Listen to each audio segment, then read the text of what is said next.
Good morning. Showtime. It took a hot minute today for it to. It did. It I was like, did. are we frozen? I keep trying to beat the algorithm by smiling, like from the time you push the button till the time that we start talking, because I know that YouTube and Facebook like to freeze my face in the worst positions. Also, it tells me how animated I speak, so that's fun and exciting. Whoop, whoop. How you Oh, doing? I am doing okay. I had a really, really, really busy weekend, and I feel like today I have recovered from that. So, Wow. um, On a Tuesday. Took a yeah. while. But Saturday was I did my neurocrystal art class that, like, we're halfway through it, and Vanessa, shout out to Vanessa if you're out there, says we're doing this again. Like, it was just so like, it's hard to even put the words to it, but Well, can you it explain just it? creates Can you explain it like from zero? Like what is it from exactly? What is it? zero. So, and I guarantee I'm not the only person in the world doing this, but it came from, so there is, and I can't remember his last name, but this Russian psychologist, Pavel Piskarov or something like that, and I apologize for butchering the name, but he created this therapeutic art form called neurographica. And I went to a class a while back. One of the techniques that they use to teach you how to do this is you push a penny across the paper with your pen. Okay. And you know me, I'm like, I ain't pushing no pennies, I'm pushing crystals across the paper. And so I created this whole event around us creating this artwork, where we start by pushing crystals. And you know me, and I've got like 50 cajillion million crystals. I brought all sorts of different crystals for people to use to push across the paper and make. And it's like, you don't have to be an artist, and you make like these most beautiful, incredible, images to look at. Yeah. And but also it's the act of doing it is like, it's for the people who want to meditate but can't sit still and calm their mind to meditate. Like, you have no choice. But and I was like laughing because here we are, five women sitting together at a table in silence. Like, when do you see five women sitting together in silence? Because everybody was just so connected to what they were doing. And it just brings such a peace, a calmness within. And I'm like, I tell you, I'm obsessed with doing it. Like, anytime I need to wind down and collect myself, I'm like, I grab my tablet, my crystal, my pen, and I start going. And it just feels so good. But like, to do this, I had to get up extra early and go set up and then clean up. And then, I have a client she lives out of town now. And she's like, is there any way you can see me on Saturday? I'm going to be in town for the weekend. And so, of course, I squeezed her in. And then we had Sweat Lodge Saturday night. Oh wow. And all the men are like up at Sundance. And so here I was preparing the sweat lodge, moving the rocks, preparing the fire, putting the rocks on the fire. And like, there's all that physical labor of it that like 57-year-old Julietta is like doing this in July in the heat, of course. But then there's the energetic side of it that like most people don't even realize. Like, it's not just building the fire. The fire is medicine, and so it's like an energetic load as well. And so, yes, by the end of that evening, I was done. Saturday, I couldn't do, like, I was minimally functional on Sunday. And then yesterday, I had a completely full day. So I didn't really rest yesterday either. But last night, I slept so good, so deep. And I was like excited to wake up and do the show this morning. That is incredible. That is a lot in one weekend. I It was a lot. have But I all have good. tried to pare down my life. You know, when I met my partner, he was like, I was like, you want to do like 2 or 3 things on Saturday? And he's like, 3 things. He's like, one thing. One thing is good. And I'm like, one? How boring is that? Now I'm like, I've done one thing. I need to rest. And So you know yeah. what? Sometimes it's okay to do 0 things. Well, I will tell you, that's what we did Sunday. We literally, like, nobody got out of pajamas. We were just at home all day. And I'm not saying we weren't productive, you know, which I came to find out is also like a trauma response. Like if you jump when somebody walks in the room and you feel like you have to be doing something, like trigger. But no, I'm good and comfortable in sitting around and being like, don't bother me. But I did get to catch up on some reading and some writing. And, you know, I started a new project 369 again. So I'm excited about that. But for us, more importantly, we had friends in from South Florida I for a saw couple days. that. Yeah. And it was really, really great to experience this area as a tourist. There have been so many things on the bucket list since we moved here, and I just haven't had a chance to try them out. And I've been here over a year. So I'm really excited that we got to do that. One of my favorite things that we did was go to a place called Two Crows Alpaca Farm, or Two Crows Farm. And I am this close to becoming an alpaca farmer, let me tell you, because it is the cutest, most incredible thing I have ever seen. They have 35 girls and 35 boys, and they have this beautiful, beautiful farm with, of course, gorgeous gardens and everything else. But we got to feed them and we got to pet them. And Allison, my friend, braved it and put her nose forward, and the llama went like that, or the alpaca went like that and touched her nose with his nose. So it was very, very cute.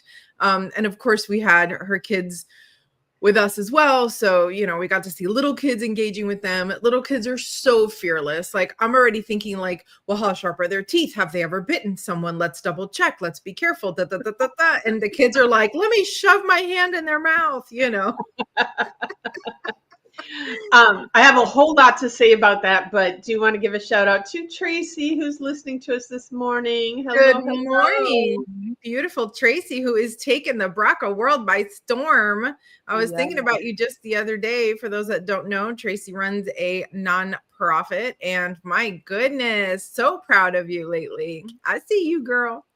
So anyway, to finish my alpaca story, of course, the part of the experience is that you go into their gift shop, which is really just a craft woven haven. I mean, they have area rugs and scarves and hats and gloves and even insoles for your shoes. And they show you how they use every part of the hair and just how incredible it is. And so I picked up this little scarf right here. The proceeds from this scarf benefit the Quechua people in Peru, which is kind of the home of the alpaca. So it was really, really cool. That was the absolute highlight of my weekend. I haven't shut up about alpacas for like 4 days now. So I don't know if you know this. And first of all, I'm curious because you said hair. I believe they call it fiber, but I could be wrong. I think fiber is a byproduct of, do you know what I mean? Like when it's on the animal, I think it's hair as opposed to fur, because I think I'm allergic to fur and I wasn't allergic to anything. But I think once you take it off, then it becomes a fiber. I It's a don't know. question. But my mom used to raise llamas. Oh, And A, because she's an animal lover, but B, also she was a craftswoman and did a lot of knitting and weaving. And wow. so they would harvest the fiber. And that's where because I was like, no, it's not fur, it's not hair, it's fiber. Interesting. And yes, alpacas and llamas are not the same thing, but they kind of are. And I will say, because I saw someone asked you about spitting, the Oh, llamas definitely would spit. I don't think I ever got spit on, but I know my mom got, she was with them every single day. So she definitely had got spit on by them. But definitely really cool, interesting animals. And I'm going to recommend you spend more time with them before you decide you're going to start a farm, because spending a few hours with them and raising them every day is a whole. Sure. I'm thinking like maybe it's beautiful. What's that? Your scarf is beautiful. Oh, thank you. I got lots of fun little pieces. So they had llamas and alpacas both. So it was cool because we got to see them side by side, which really made it easier to identify which one is which. And for whatever it's worth, I think alpacas look like middle school boys, because the ones with the crinkly fur have like this little mop right here, and all the middle school boys look like that now.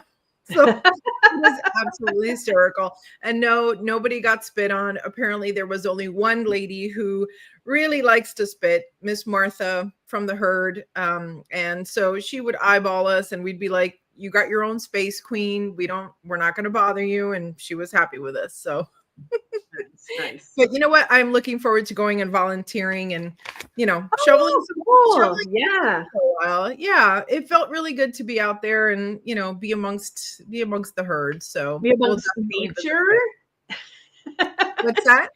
I said be amongst nature. Our question for today is what's one way that nature has inspired you recently?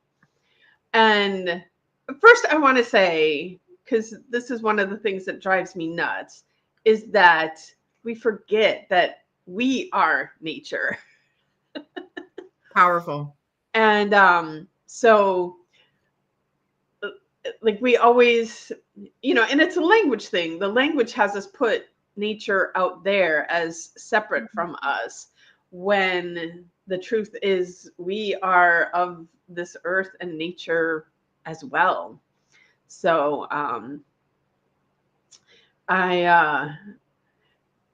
feel like the question, I'm like, nature inspires me every day, constantly.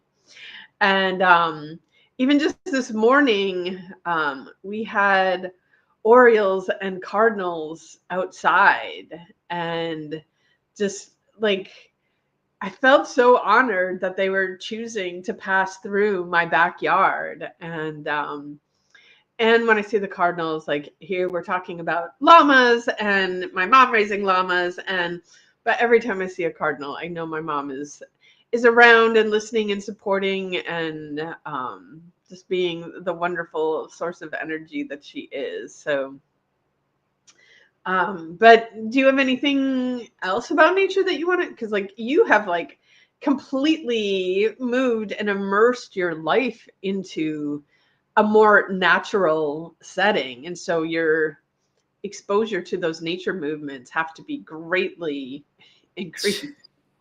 Absolutely. I mean, I'm very lucky that I get to look out my window and watch nature in action all the time, and I suppose anybody can do that anywhere, but we are surrounded by trees, and, palm trees tend to look the same, maybe just like a little windblown, but like, right, it's not extreme. Here, I'm watching these massive trees sway back and forth in all kinds of weather. So, and the weather being different has also made me appreciate just how different they look and they are, in each season. So it's kind of exciting. Also, like I must walk through 20 spider webs on my way to the car in the morning. So nature is truly, literally in my face every day. But I will say the biggest, the question is a way that nature has inspired me. And I'll share two quick things. One is, no matter what, the idea of keep calm and carry on, even during the biggest, like Hurricane Helene and massive floods. The other day, another road was washed out. As soon as a tree falls, it's like, okay. And it starts growing there, right? Like you don't see trees like going through this painful hanging on to the past that we are so good at, right? Like they are like, well, I fell, time to become something else, and it immediately becomes something else. So this effortless action is really kind of in my face right now, And the other one I'd love to share Um, Good morning, Joy, and welcome. And shout out to that new, is it great grandbaby? Great grandbaby. Joy has the best grandbabies. So the other one, which is a story I've told for years now, is about the coconut palm, and I just love sharing it because it's such a beautiful metaphor. When the coconut palm senses that a big storm is coming, like a hurricane, it drops its coconuts, which is its fruit. It's, you might argue it's one of its most valuable components, and so it drops them so that it can survive the storm. And this is just something that's really in the forefront of my mind right now, is like, sometimes you got to let go of the thing that you thought was the thing. And then it turns out maybe it's not the thing. And maybe when you let go of it and you go through the storm, you end up better on the other side, right? Like the bison who turn and face the storms, literally the actual storm that's coming, because they know that if they go through it, it'll be over much quicker for them. So just a really cool metaphor. And I just love coconut palms. So yeah, that's a cool inspiration for me. So, and one thing I'm going to say about that, as we're sitting here in hurricane season right now, I feel like I've never seen the coconuts the coconut palms just drop them. And which also, like, for me, is these storms that, like, I know, like, I wasn't here for Andrew. I didn't have that experience. And so I just don't understand. But seeing the way that people freak out about the storms, seeing how the media is just like amping it up and like even more getting people riled up about it, I'm going to be like, the coconuts are still on the palm trees. We're going to be just fine. And like, I've been through, I don't know how many hurricanes now. I mean, I've been down here 30 years, and I mean, Wilma, Francis, I don't know. There's more that I can't remember the names right off the top of my head. I think it was Wilma. I went 12 days with no electricity, which was an interesting experience in itself. And it was a whole Facebook thing, people following me through the whole process of, and I remember at one point FPL's like, everybody's got electricity now. And I'm like, no, I don't. I do not. So this thing that you have on your website is lying. But it was still like, it was a beautiful experience, like seeing how people step up and support. But yeah, I'm going to be watching the coconut palms from now on for my concern about the storm coming in. Well, so. And nature does that all the time, right? Like they say, if you go outside and there's no birds singing, or if there are birds singing and they suddenly stop, like pay attention. That's a sign, right? There's something that makes them feel unsafe. I think we've talked about this before, where neurologically our brains are conditioned to relax when they hear birds singing. Why? Because it's a sign of safety. And so your nervous system is like, okay, birds are singing, no danger, let's chill for a minute, So if you really think about it, technology isn't really that old in the grand scheme of human existence, and our brains evolve much, much slower than technology does. And so there's a lot of our bodies and brains that are really more tuned into nature than any technology, right? So as much as I appreciate technology and I love it, and I love that we can be on YouTube and talking to people all over the world, don't miss nature, because that's honestly your easiest, most successful place to be. Like, you want to feel good about yourself, just go sit outside for a hot minute and don't talk. Like, try that. It's really, really very exciting. And I love how you say hot minute, because yes, we're in the middle of summer, so going out. So, but I just want to tell you, it's in the 60s here. Just beautiful. And I have to say, it was in the 80s here this morning. I was called outside to see the cardinal and the oriole, and I went outside. Because it's August, and I'm expecting to be like hit in the face with the heat. I'm like, it's beautiful out here. I do feel like it's been a super mild summer, and I may have just like kicked myself in the butt here by saying that. Like the heat might be on its way now, but it's felt really mild and enjoyable. There's only been a few days where I'm like, it's too hot and humid, but and I Well, laugh when we're like talking about the weather so much on the show. You'd think we I were know. weather people. Well, all I can think of is that you have spent most of your summer either in a sweat lodge or in hot yoga. So I think, relatively speaking, yes, that's probably true, because the rest of the map is like temperatures in 100 degrees, stay home, like all this stuff. And you're like, no, I'm going to make a fire. So, Well, yeah, and so you might be what was interesting on Sunday, when you make the fire, like you're making the medicine, it was me being medicine woman Julietta. Good morning, June. And so, like you're saying prayers, and it's a much different experience than just, lighting a bonfire or whatever. So, and energy, like there is a lot going around. And after the second door, like it's not the heat that gets me, but just the energy of the ceremony. And I needed to remove myself from the inside of Sweat Lodge. And so I crawled my way out, and I was like laying on the ground next to the fire. And like, who says, in August that like laying next to the fire was just so soothing. And I actually, Chief's like, are you coming back in? And I'm like, I think I'm going to sit this door with the fire. Like I was just, I don't know, just having this energy exchange with the fire. And it was just soothing me and healing me and calming me. And by the end of that door, I was like feeling all like energized up and ready. And it really helped to understand like the transformative power of the fire. Like I was overwhelmed with energies. And we see this a lot, like people, the veil is thinning and people are becoming more and more tuned in to their empathic abilities. And then you have like other people's garbage floating around in you. And what do you do with that? I'm like, sit in front of the fire and let the fire transform it.